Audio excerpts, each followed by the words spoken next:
साहब जो सूरत हाल बन रही है ना, ये ना पाकिस्तान ने पहले कभी देखी ना कभी सुनी। हर गुजरता दिन आप लोगों को एक नई सूरत हाल, नई मैक्सिमम और खान साहब के भी रवैये में काफ़ी तब्दीली दिन ब दिन अब आप देखेंगे।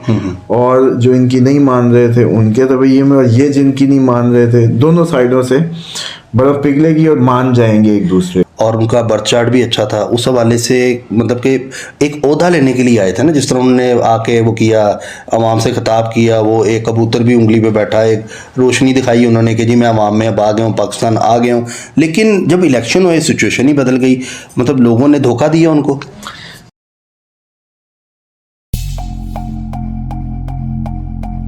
अस्सलाम वालेकुम, मैं हूं फलक शेख और आप देख रहे हैं फलक शेख ऑफिशियल।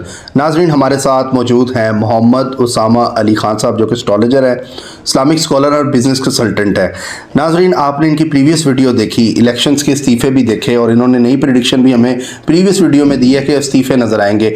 आज की जो वीडियो है इसके अंदर हम खान साहब का जो जायचा है उस पर भी बात करेंगे कि आगे क्या होने जा रहा है, इस हवाले से भी कि 90 सीटें नून लीग अभी तक हासिल कर चुकी है, लेकिन अभी तक PTI वाले भी इस सिचुएशन में है कि हमारे साथ जो है धांधली हुई है, उसकी वजह से लोग निकल भी रहे हैं, एहतजाज भी हो रहे हैं। आगे अब क्या मामला होगा? वज़ीर आज़म क्या शहबाज शरीफ साहब नॉमिनेट हुए थे, क्या वही होंगे? मरीम नवाज साहिबा वज़ीर आला थी, क्या वही होंगी, या कहानी किसी और तरफ जाएगी? मामला बदलेंगे? पाकिस्तान के हालात क्या हैं और आगे क्या होने जा रहा है, इस वीडियो में जानेंगे। अस्सलाम वालेकुम। जी वालेकुम अस्सलाम। कैसे हैं आप? मैं खैरियत से, आप सुनाएं? ठीक ठाक। पिछली वीडियो में जो हमारी कल अपलोड हुई है उसमें आपने बताया कि इस्तीफ़े आएंगे, मज़ीद आएंगे, चीज़ें आएंगी। सामा साहब, आप देखें क्या मामला होने जा रहे हैं। ये जो नून लीग कह रहे हैं कि 90 सीटें हमारे पास हैं, आगे क्या सिचुएशन देखते हैं, क्या मामला होंगे? एस्ट्रोलॉजी इस पे क्या कहती है? जी बिस्मिल्लाहिर्रहमानिर्रहीम, अल्लाहुम्मा सल्ली अला मोहम्मद व अला आले मोहम्मद। फलक साहब, जो सूरत हाल बन रही है ना, ये ना पाकिस्तान ने पहले कभी देखी ना कभी सुनी। हर गुजरता दिन आप लोगों को एक नई सूरत हाल, नई चीज़ों से दो चार करेगा। अगर कोई अपने आप को पुराना, आप लोगों का, जैसे आजकल चैनल्स पे मैं कई दफ़ा कह चुका हूँ कि तज्ज़िया कार बैठे हैं, उल्टा हमें कह रहे होते हैं कि आप तज्ज़िये कर रहे हैं, तो हमारे तज्ज़ियों के पीछे तो भाई फिर एस्ट्रोलॉजी, कोई और दुनिया की इस तरह की कोई ढकी छुपी तीर तुक्के होंगे, लेकिन उनके पास तो वो डाटा है जो अब चलना नहीं है, क्योंकि उन्होंने जो पिछले इलेक्शन में देखा, या जो उससे पिछले इलेक्शन में देखा, या उससे पिछले इलेक्शन में देखा, ऐसा तो इस इलेक्शन में नहीं हुआ। तो जब आप हमारे प्रोग्राम उठाएं, बल्कि आपका ही इलेक्शन वाले दिन का और उससे पिछला जो प्रोग्राम कहानी था, सेहत पे वोट पड़ेगा, याद है? तो मैंने कहा एक ही पार्टी है जिसने सेहत पे काम किया, तो सेहत कार्ड इन्हीं का था, तो लगता है कि इन्हीं को पड़ेगा वोट, क्योंकि अब आम हेल्थ कॉन्शियस होगी। तो फलक साहब, ये जो है ना, एस्ट्रोलॉजी यूं काम करती है। अब हम वैसे तर्जमा करते तो हम कहते हैं जी, जैसे कोई कहता है PTI को वोट पड़ेगा, लेकिन मैंने आपको एस्ट्रोलॉजी की अर्क से दिखाया कि अर्क हम कहाँ से निकालते हैं। कि अवाम ने क्योंकि हेल्थ कॉन्शियस होना है, सब ने डाइटिंग की तरफ और हेल्थ और सर्विसेज इस तरफ देखना है, तो वो फिर वो पार्टी इनकी अहमियत का मतलब लेने में, इनके दिमागों में अहमियत हासिल कर लेगी जिसने सेहत के मामले में कुछ किया होगा। ठीक है। तो वो सेहत कार्ड सिर्फ इमरान खान ने दिया था, तो जिस वजह से ये इतना बड़ा इनको ब्रेक थ्रू मिला। ठीक है। तो यूं ये काम करती है। अब आ जाए कि जो खान साहब का बर्थ चार्ट है, वो फेब का महीना, उनकी जैसे मुलाकात प्रेडिक्ट आपकी प्रोग्राम में हमने फेब पे की थी, तो आपने सुना वो खुफिया एक मुलाकात गर्दिश कर रही थी मार्केट में, लेकिन कोई मान नहीं रहा था, क्योंकि वो मुलाकात ऐसी थी कि उसको करने वाले भी नहीं मान सकते, करवाने वाले भी नहीं मान सकते, लेकिन हमें तो पहले ही पता था कि ऐसी कोई मुलाकात है, और वो फिर इसका मतलब है हुई भी है। अच्छा, अब आ जाए कि फेब का लास्ट ये जो दिन है, इमरान खान के ये थोड़े से दोबारा से स्ट्रेसफुल डेज हो सकते हैं, लेकिन इसके बाद फिर वो दिन आ रहे हैं जब वो दोबारा से अपने रीअसेस करके अपने आप को और चलेंगे आगे। और दिन ब दिन वो तो अब उनकी, जैसे कहते हैं ना कि स्ट्रेंथ में तो इजाफा होता जाना है, और अप्रैल तक वो फुल काफ़ी हद तक उम्मीद है बूम करेंगे। और अभी ये जो महीना चल रहा है, इसमें भी उनकी अब मतलब डे बाय डे बेहतरी है, बस कुछ तबीयत का मसला बन सकता है इस फेब के आखिरी हफ्ते में। अच्छा। और हाँ जी, और उससे पहले जो ये अभी टाइम है, ये कुछ दिन थे, ये 16, 17, 18 वाले स्ट्रेसफुल, उसके बाद इसमें भी बेहतरी आएगी और बहुत अच्छा मतलब वो होगा। अब आपने जो बात की हुकूमत की, हुकूमत तो ये बना भी जाए तो ज़्यादा दिन नहीं गुजार पाएगी। और अभी तो मरीम साहबा का जैसे आपने पूछा था ओहदा तो पॉसिबल था, उनके बर्थ चार्ट में ये मौजूद है कि वो शायद ले पाए।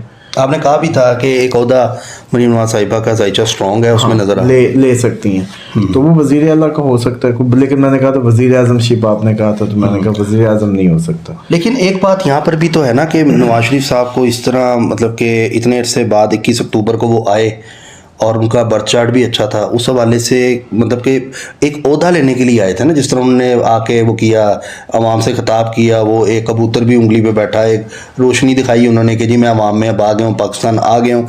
लेकिन जब इलेक्शन हुए सिचुएशन ही बदल गई, मतलब लोगों ने धोखा दिया उनको।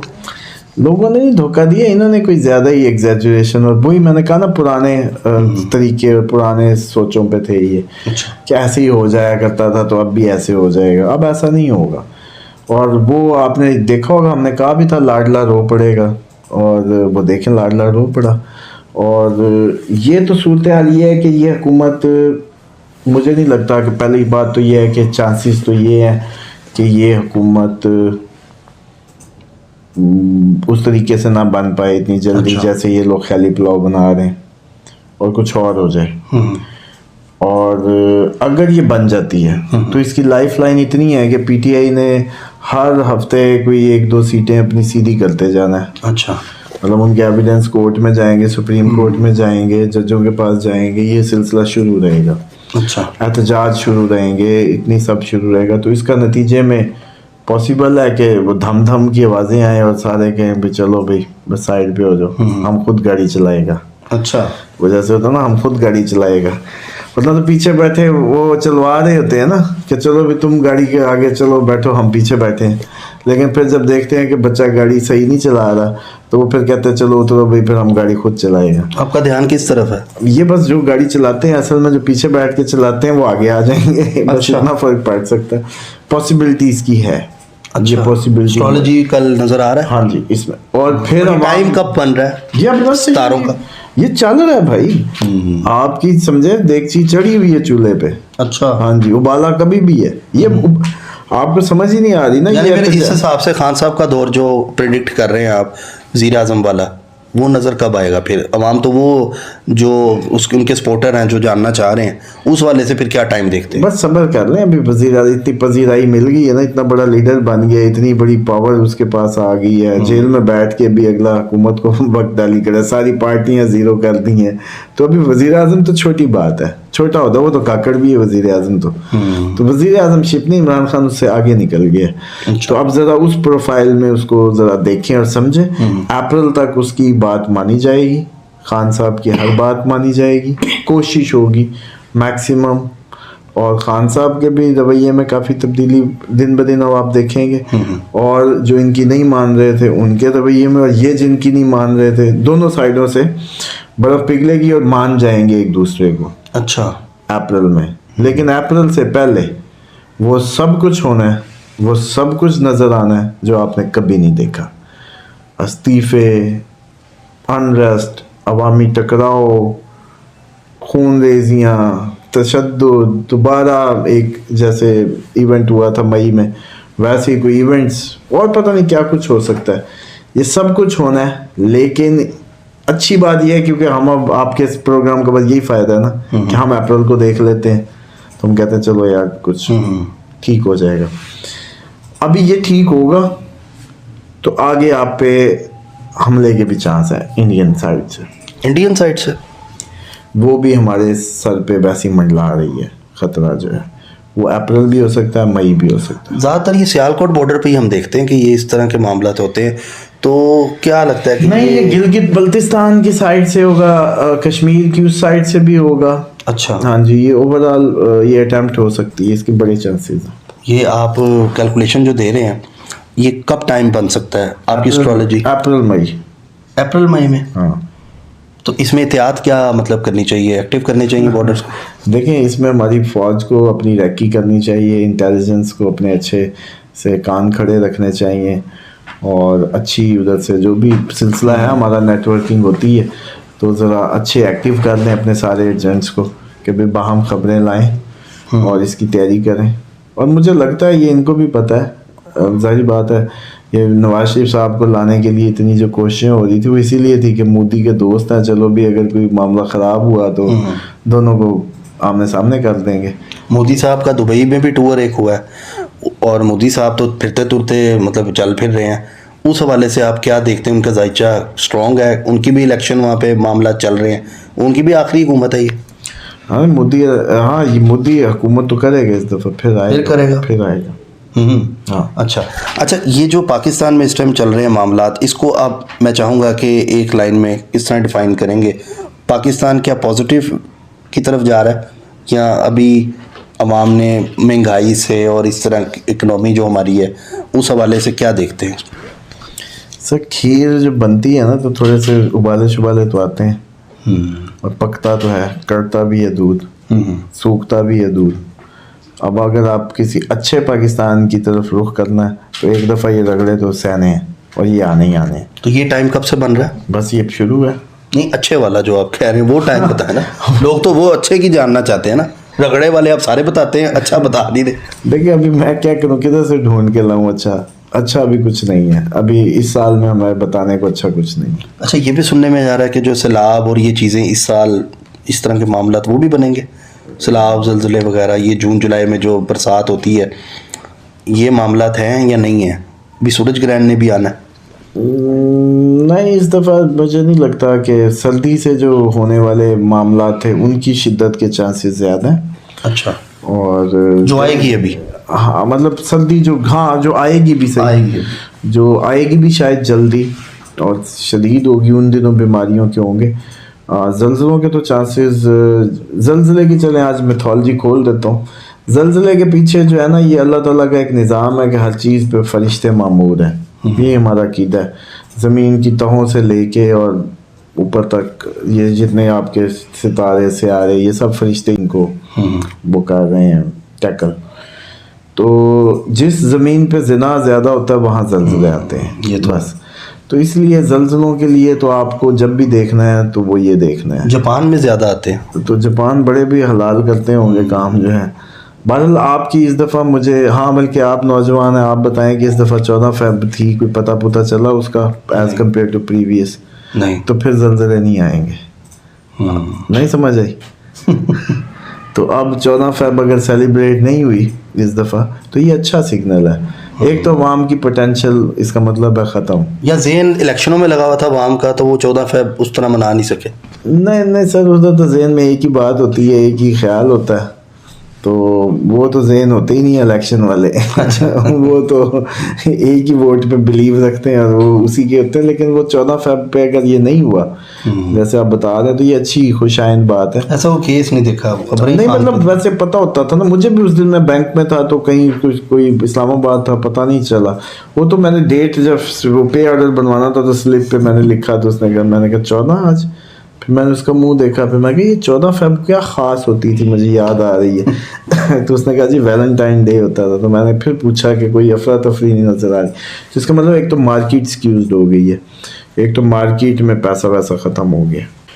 तो उसमें बस ये है कि फिर जल्जलों के चांसेस तो इतने नहीं होंगे एज़ कम्पेयर टू, हाँ कुछ मतलब इलाके होंगे जैसे जहाँ ये ज़्यादा तादाद में, तो वो पॉसिबिलिटी है। बल्कि एक कोई थे बंदे भी, उनका अब इसके ज़मीनी इनसे बड़ा कोई ताल्लुक था, तो वो मुझसे बात करना चाह रहे थे। खैर मैं टाइम निकालता हूँ, उस पर करेंगे जल्जलों पे अलग प्रोग्राम करेंगे। और तो वो उन्होंने कहा था कि कोई लहरें इस्लामाबाद के नीचे से गुजर रही हैं, इसको इधर बनाना ही नहीं चाहिए था, तो पता नहीं क्यों इसको इधर बनाया गया, तो ख़तरात हैं और इस तरह से। ठीक है, तो वो फिर उस पर किसी दिन डिटेल वो ज़रूर करेंगे। अभी सूरज ग्रहण आ रहा है, उस पर भी हमने बात आगे करनी है, अप्रैल में वो भी बनेगा।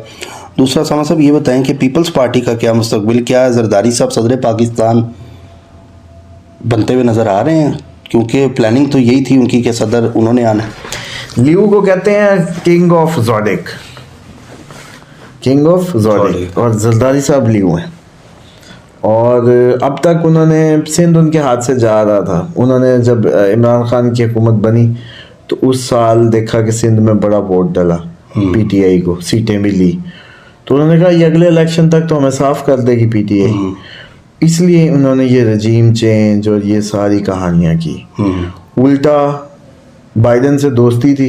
ये बेशक जो वो है ना मेमो गेट वाला असल किरदार आज समझ आई, हाथ में ला लें। मैं इसकी कड़ी को जो ये डॉलन लू लू लू और साइफर साइफर का जो शोर मचा हुआ है, इस कड़ी को किसी ने मिलाया ही नहीं कि बाइडेन का वाहिद इधर दोस्त जो है जो डायरेक्ट फ़ोन पे बात कर सकता है। बाइडेन ने आप इमरान खान को फ़ोन नहीं किया था, जरदारी साहब को किया था। जी, जरदारी साहब और वो इकट्ठे काम शाम करते रहे हैं, अच्छे या बुरे जैसे भी। मुझे अब समझ आ रही है कि जरदारी साहब ही आपके असल प्लेयर हैं इस सब के रजीम चेंज के। तो ये सदर यही बनेंगे और सदर तो डेफिनेटली यही बनेंगे। मैं अब आपको आपकी बात करते करते जैसे कहते हैं नजूल हो गया।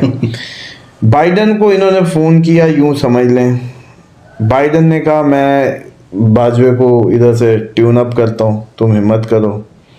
बाजवा इनको इकट्ठा करता है, जरदारी साहब मॉनिटर बनते हैं क्लास के, सारी बोलियां सिंध हाउस में लगती हैं, नोटों की बोलियां सिंध हाउस को क्या ज़रूरत थी।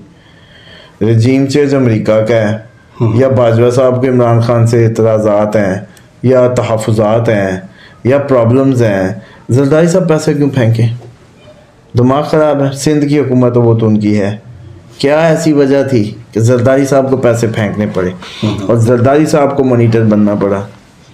अब हुकूमत हमारी है जी, अब घूमे नहीं, सिंध बचाना था, सिंध बचाना था। सिंध बचा गए उन्होंने। फिर ये सारी की किया काम, और आज देखे सिंध में कोई पीटीआई के वो है नहीं, वो तो कैंपेन के बावजूद भी लोग खिलाफ। ये इसलिए सब हुआ था। अच्छा। और अब चाह रहे थे कि अब पीटीआई के लिए दूसरा पता ये हो कि इतना टाइट अप कर दिया जाए तो कि वो हमसे इलाहाक पे आ जाए, यानी पीटीआई पीपल्स पार्टी एक हो जाए, ताकि सिंध में अगर कोई हमारा एंटी वोट था तो वो हमारा तो जैसे ही हम मिले तो वो मिल गया और वो रीजन ही खत्म। मतलब जैसे जैज वारिद बनना चाह रहे हैं। चले आप मिसाल के तौर पे पीटीआई अगर सिंध में सियासत करनी है तो पीपल्स पार्टी के मुखालिफ ही करनी है ना, खिलाफ ही करनी है। अगर इकट्ठे बैठ गए तो फिर ये जाके कहेंगे कभी भी नहीं तो फिर आप समझ आई। ठीक है। सिंध भी बचा लिया, सिंध की अगली हुकूमत भी वो कर ली, इधर अच्छे मासूम भी हो गए। ये तो मेरा ख्याल है मुस्लिम लीग नून को भी धुलवा दिया, 16 माह का इल्ज़ाम भी उनके सर पे हो गया। अब वो थूक निकले उगले हड्डी गले की, वो क्या करें उनको समझ नहीं आ रही। नवाज शरीफ साहब के अपने होश गुम है कि मैं किधर, उनको नवाज शरीफ के सारे साथी हरवा दिए। अच्छा, या जितवाए ना, या सॉरी जितवाए ना यूं कहें। अच्छा। और नवाज शरीफ साहब अपनी जीती जो हारी हुई सीट जितवा के काना कर दिया कि तेरी तो ये औकात है, तेरी अपनी सीट, अब तू चुप करके बैठ, जो भी हो रहा है उस पर हाँ हाँ कर। अच्छा, यहाँ पे मुझे ये बताएं कि खान साहब के करीबी साथी कोई नज़र आ रहे हैं जो धोखा देंगे? मतलब मेन तो आए नज़र वो लोग आए जो नून लीग से आए थे, वो चले गए। कोई ऐसा बंदा जो है खान साहब के बीच में ही लेकिन उनको डोज करके जाएगा, कोई जायचों में नज़र आता है?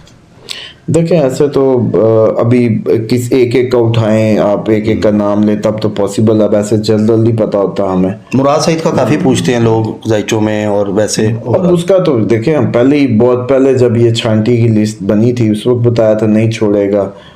शाह महमूद का कहा था, परवेज इलाही का कहा था, हाँ जिनका कहा नहीं छोड़ा उन्होंने, जिनका का नाम भी ना लो उनका आज नाम भी नहीं। तो ये तो अभी लोग कहते हैं एस्ट्रोलॉजी जो है ना वो है शिर्क हो गया, ये हो गया। तो बहरहाल ये तो अब ऐसे ही है सूरत हाल जो है। अब मुझे ये समझ आई कि ये पीपल्स पार्टी ही इस मुल्क की इस वक्त, नून लीग भी विक्टिम है, पीटीआई भी विक्टिम है। इसकी थंबनेल ये होना चाहिए कि असल जो है ना शिकारी पीपल्स पार्टी थी, असल शिकारी जरदारी, और ये दोनों थे बेचारे इस सब का शिकार। और तीसरा शिकार वो भी थे जिनको जरदारी साहब कहा करते थे कि बूटों को तुमने आना है, चले जाना है, ये मुल्क हमारा है, हम ही रहेंगे, उनको भी सीधा कर दिया और अब सदर भी बनेंगे, उन्हीं के सरबराह बन के बैठेंगे। चले नाज़रीन, आपने कैलकुलेशन देखी उसामा अली साहब की, और इस पर मज़ीद जो भी खबरें आएंगी उस पर हम कैलकुलेशन से लेंगे कि आगे जो मामलात हैं वो किस तरफ जा रहे हैं। अप्रैल की डेट दी है खान साहब की इन्होंने, और देखते हैं अब अप्रैल में इनकी कैलकुलेशन ठीक होती है या गलत होती है। गलत होगी तब भी प्रोग्राम करेंगे, सही होगी क्रेडिट भी देंगे। इसी के साथ अपने मेज़बान फलक शेख और उसामा अली साहब को दें इजाज़त। अल्लाह हाफ़िज़। अल्लाह हाफिज़।